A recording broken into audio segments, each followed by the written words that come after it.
নমস্কাৰ welcome to জ্ঞান পোহৰ আশা কৰিছোঁ আপোনালোক সকলো ভালে আছে আপোনালোকৰ কাৰণে এটা অতিকৈ ভাল খবৰ 2026ৰ বিএডৰ এন্ট্ৰেন্সৰ কাৰণে আইএসচি যোৰহাট যিখনক পিজিটি যোৰহাট বুলি কোৱা হয় তাৰ একচুয়ালি মেৰিট লিষ্ট আজি পাব্লিছ হয় লগতে ডায়েট যিখন ধেমাজি সেই ডায়েট ধেমাজিৰ সেকেন্ড মেৰিট লিষ্টখন পাব্লিছ হয় গতিকে ইয়াতে আপোনালোকৰ কাৰ কাৰনো নাম আহিছে সেইখিনি আমি আজি একদম ভালকৈ চাম লগতে আপোনালোকে এই এডমিশনটোৰ কাৰণে কি কৰিব লাগিব কি আপোনালোকে ডকুমেন্টছ নিব লাগিব আৰু এডমিশন কেতিয়া আছে এই গোটেইখিনি বস্তু একদম ভালকৈ চাম আৰু সেইখিনি যাতে আপুনি মিছ নকৰে তাৰ কাৰণে এই ভিডিওটো একদম হেকলৈকে চাব ঠিক আছে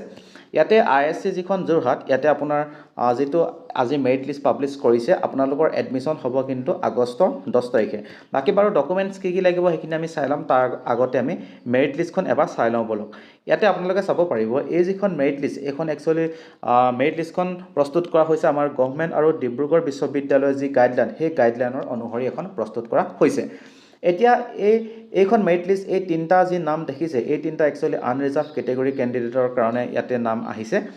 প্ৰাঞ্জল শইকীয়া তেখেতৰ নাম ইয়াতে আহিছে পল্লৱী দে আৰু আকাশ বৰুৱা গতিকে আপোনালোক ইয়াতে একচুয়ালি যাৰ নাম আহিছে সকলোকে মই মোৰ ফালৰ পৰা অভিনন্দন জ্ঞাপন কৰিছো আৰু আপোনালোকে কমেন্ট সেকশনত জনাব যে আপোনাৰ নামটো ইয়াতে আহিছে নে নাই আহা তাৰ পিছত ওয়েটিং লিষ্টত থকা সকলে চাব পাৰিব কাৰ নাম আহিছে আৰু ওয়েটিং লিষ্টত থাকিলেও কিন্তু আপোনালোকে যাব দেই কাৰণ চাওক একেখিনি লৰাছলিয়ে সবতে এপ্লাই কৰি থাকে গতিকে হয়তো মেৰিট লিষ্টত থকা কেজনে নলব পাৰে কিন্তু আপুনি যদি নাযাব তেতিয়া কিন্তু আপুনি সিটটো পোৱা চান্স নাথাকিব তেতিয়া আপোনাৰ পিছত যিজন থাকে তেখেতে সিটটো পাই যাব কাৰণ মানে অনুৰূপ ঘটনা এটা ঘটি গৈছে ডিব্ৰুগড়ৰ ডাইটত এগৰাকী ছোৱালী ওয়েটিং লিষ্টত আছিলে 7 নম্বৰত মোলৈ মেছেজ কৰি সুধিছিলে যে দাদা মই যোৱাটো উচিত হ'বনে নহয় মই কৈছিলো যে তুমি যোৱা কাৰণ একেখিনি লৰাছলিয়ে সবতে এপ্লাই কৰি থাকে তাৰ পিছত গৈ পিনে তাতে এডমিশনটো পাই গল পাই মোলৈ হোৱাটছএপত মেছেজ কৰিছে তেওঁ বহুত ধন্যবাদ জ্ঞাপন কৰিছে মোক যে আপুনি কোৱা কাৰণেহে মই গলো নহলে মই নগলোহেতেন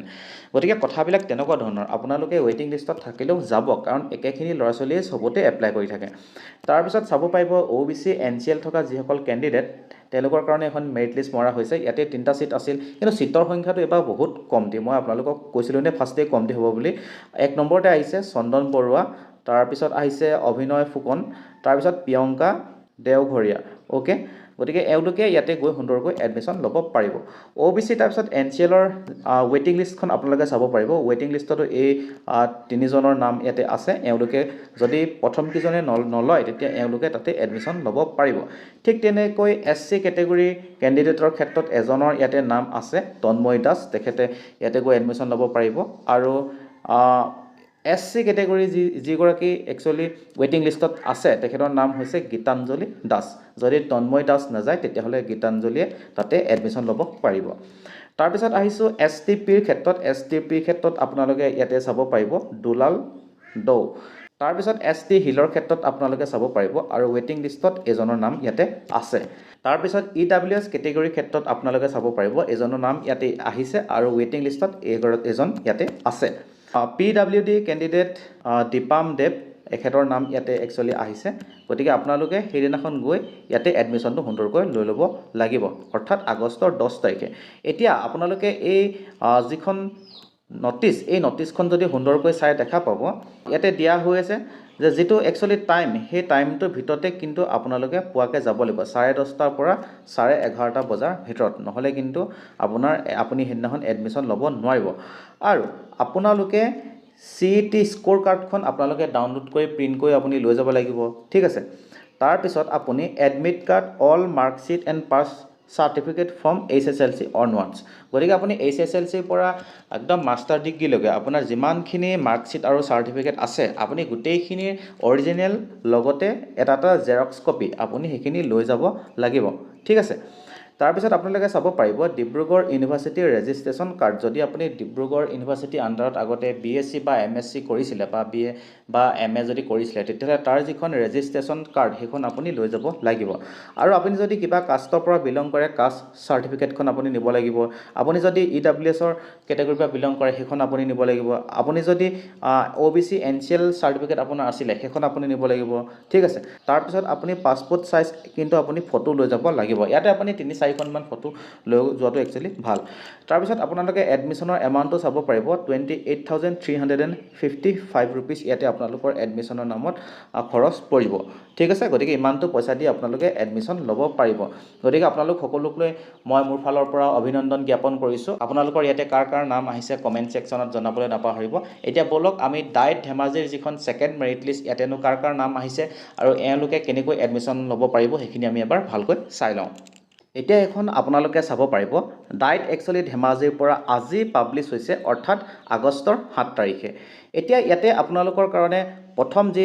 এডমিশ্যন হৈ গৈছিল তাৰ পিছত একচুৱেলি 7টা সিট ইয়াতে খালী থাকিছিল 7টাকৈ বৰ্তমান ইনটেক কেপাচিটি আছে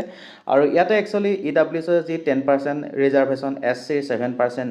এছটিপিৰ 10% এছটি হিলৰ 5% OBCৰ 15% ফিজিকেলি চেলেঞ্জৰ কাৰণে 3% এনেকৈ একচুৱেলি ৰিজাৰ্ভ ইয়াতে ৰখা হৈছে এতিয়া কি ডকুমেণ্টছ লাগিব সেইখিনি বাৰু আমি পিছত চাম কিন্তু মই আপোনালোকক জনাই দিছোঁ যে আগষ্টৰ 10 তাৰিখে আপোনালোকৰ এই ছেকেণ্ড ৱেটিং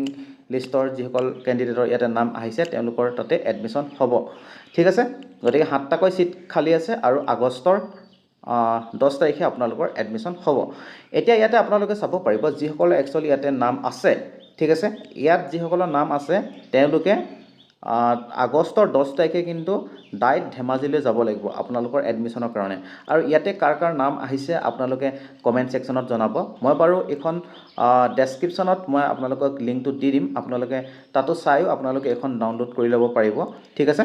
আৰু এখন কিন্তু তাতে আণ্ডাৰটেকিং আপোনালোকে এখন দেখিছেনে এখন আপোনালোকে প্ৰিণ্ট কৰি লৈ উলিয়াই তাতে এখন ফিল আপ কৰি ছাবমিট কৰিব লাগিব গতিকে এখনৰ কাৰণে আপোনালোকে কোনো ধৰণৰ চিন্তা কৰিব নালাগে এখন মই হোৱাটছএপ যিটো চেনেল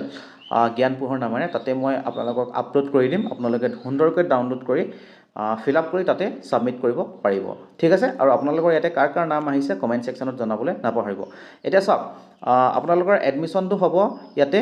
আগষ্টৰ 10 তাৰিখে ঠিক আছে গতিকে আপোনালোকে কিছুমান প্ৰয়োজনীয় আপোনালোকে ইয়াতে বস্তু লৈ যাব লাগিব সেইখিনি আমি ইয়াতে সুন্দৰকৈ দিয়া হৈ আছে আমি চাই ল'ম ঠিক আছে এতিয়া ইয়াতে আপোনালোকে চাব পাৰিব এপ্লিকেণ্টৰ দুখন একচুৱেলি ফটোকপি লাগিব গতিকে পাছপোৰ্ট সাইজৰ দুখন ফটোকপি লাগিব আপোনালোকে কিন্তু ফটো পাৰিলে 4-5খনে লৈ যোৱাটো একচুৱেলি ভাল তাৰপিছত আপোনালোকৰ কাষ্ট চাৰ্টিফিকেট ইয়াতে কিন্তু আপোনালোকৰ প্ৰয়োজন হ'ব OBC MOBCৰ কাৰণে আকৌ NCLখন কিন্তু মেণ্ডেটৰী হয় দেই আৰু EWS যদি আপোনাৰ কেটেগৰীৰ পৰা বিলং কৰে সেইখন আপোনাক লাগিব তাৰপিছত আপোনালোকৰ এজ প্ৰুফ দিব লাগিব আৰু তাৰ কাৰণে আপোনালোকে HSLCৰ এডমিট বা চাৰ্টিফিকেট কিবা এখন দিলেই হ'ল তাৰপিছত BEd CET 2026ৰ যিখন স্ক'ৰ কাৰ্ড সেইখন আপোনালোকে প্ৰিণ্ট কৰি লৈ যাব লাগিব ঠিক আছে তাৰপিছত 5 নম্বৰ পইণ্টত চাব লাগিব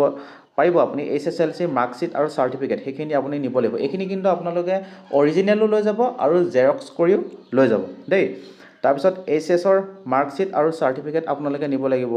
bachelor's degree marksheet and certificate আপুনি নিব লাগিব with CGPA conversion formula of the respective university গতিকে এইটো CGPA ফৰ্মুলাটো একচুৱেলি চাৰ্টিফিকেটতে দিয়া থাকে কিছুমান চাৰ্টিফিকেটৰ বেক চাইডে দিয়া থাকে গতিকে আপোনালোকে সেই অৰিজিনেলখিনি কিন্তু আপোনালোকে লৈ যাব সেইটো নিবলৈ আপোনালোকে নাপাহৰিব ঠিক আছে আৰু আপোনালোকে যেতিয়া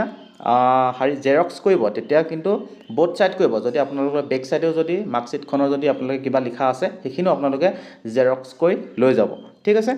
তাৰপিছত আপোনালোকে চাব পাৰিব master's degree marksheet and certificate সেইখিনিও আপোনালোকে নিব লাগিব a recent character certificate from the head of the institute studied last from any gazetted officer গতিকে যিকোনো এজন মানে গেজেটেড অফিচাৰৰ পৰা আপুনি কিন্তু এখন কেৰেক্টাৰ চাৰ্টিফিকেট আপুনি ইয়াতে লৈ যাব লাগিব আৰু ইয়াতে আপোনালোকে এখন আণ্ডাৰটেকিঙো দিব লাগিব সেইখন বাৰু মই হোৱাটছএপ চেনেলটোত আপলোড কৰি দিম আপোনালোকে সুন্দৰকৈ ডাউনলোড কৰি লৈ যাব পাৰিব আৰু তাতে একচুৱেলি 10 টকীয়া যেটা ষ্টাম্প পেপাৰ